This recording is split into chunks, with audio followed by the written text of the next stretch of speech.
Hi అండి అందరికీ. మేము రోజు గుడికి వెళ్తాము. అయితే ఈరోజు ఏమైంది అంటే లోపల ప్రత్యేక దర్శనం ఏర్పాటు చేశారు. ఏంటా అని చూస్తే నైటు అంటే కళ్యాణం జరిగిందంట.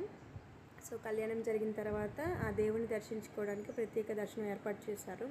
సో చక్కగా దర్శనం చేసుకొని వచ్చాము. అయితే అనిపించింది ఇంతకుముందు బయట నుంచి దండం పెట్టుకునే వాళ్ళం. కొన్ని రోజుల నుంచి మా పాప ఏమనిందంటే మా స్వామికి దండం పెట్టుకుందాం లోపలికి వెళ్ళి అని చక్కగా అడిగింది. ఇంకా అదే అలవాటు అయిపోయింది రోజు లోపలికి వెళ్ళడం.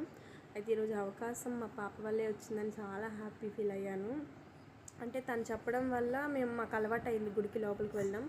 ఇంకా అలవాటు కాస్త ఈరోజు ఒక్కొక్కసారి పూజలు జరిగినప్పుడు చక్కగా దేవుణ్ణి చక్కగా చూడడానికి అవకాశం వస్తుంది. అయితే ఆ ఫోటో కూడా యాడ్ చేస్తాను. కళ్యాణం జరిగింది కదా, దేవుడి ఫోటో కూడా యాడ్ చేస్తాను. సో తప్పకుండా చూడండి. మీ అందరికీ కూడా దేవుడి దీవెనలు ఉండాలి. అండ్ మన ఛానల్ ఎవరైతే కొత్తగా చూస్తున్నారో వాళ్ళందరూ కూడా సబ్స్క్రైబ్ చేసుకోండి. Thank you.